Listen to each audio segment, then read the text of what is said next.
ఇక్కడ కొన్ని ప్రపంచంలో ఉండే దేశాల అన్ని రాజ్యాంగాలు చదివి క్రోడీకరించి ఈరోజు మనకి రాజ్యాంగంలో ప్రాథమిక హక్కులు కల్పించిన ఘనత కూడా మహానుభావుని అని తెలియజేస్తూ ఈ అవకాశం ఇచ్చిన మీకు అందరూ ధన్యవాదాలు తెలియజేస్తూ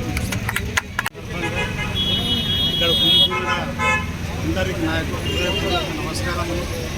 పాత్రికేయులకు సోషల్ మీడియా అందరికీ తెలిసిన విషయము, మనకి 1947 ఆగస్టు 15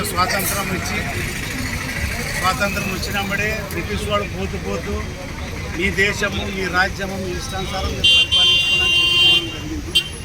ఆ సందర్భంగా 47 నవంబర్లోన డ్రాఫ్టింగ్ కమిటీ, కాన్స్టిట్యూషన్ డ్రాఫ్టింగ్ కమిటీని ఏర్పాటు చేసి ఆ కమిటీకి చైర్మన్ అంటే head of the drafting committee doctor Bhimrao Ramji Ambedkar గారిని ఎన్నుకోవడం జరిగింది. దాదాపు ఈ రాజ్యాంగాన్ని తయారు చేయడానికి 2 సంవత్సరాలు పైబడిన రోజులు ఉన్నారు. ఈరోజు అంబేద్కర్ గారు రాజ్యాంగం రచించినాడు కాబట్టి ఈరోజు దేశంలో ఉన్న బీసీలు కానీ ఎస్సీలు కానీ ఎస్టీలు కానీ మైనారిటీ సోదరులు కానీ రిజర్వేషన్స్ అనుభవిస్తున్నామంటే కేవలం ఆ మహానుభావుడు పుణ్యమే అని సభాముఖంగా నేను తెలియజేస్తున్నాను.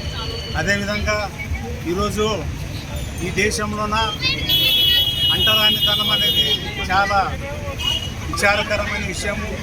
ఈ దేశంలో ఎన్నో కులాలు, ఎన్నో మతాలు, ఎన్నో సంస్కృతులు, ఎన్నో సాంప్రదాయాలు ఉన్నా కానీ భిన్నత్వంలో ఏకత్వం ఉంది. కానీ అంటరానితనం అనేది సాటి మనుషులు అంటరానితనంగా అంటచ్చులుగా చూస్తున్నారు. కాబట్టి దీన్ని ఇరాడికేషన్ చేయాలి, అంటరానితనాన్ని నిర్మూలించాలి, సోషల్ జస్టిస్ కావాలి, సోషల్ ఈక్వాలిటీ కావాలని పోరాడిన ఏకైక మహానుభావుడు డాక్టర్ బిఆర్ అంబేద్కర్ గారే.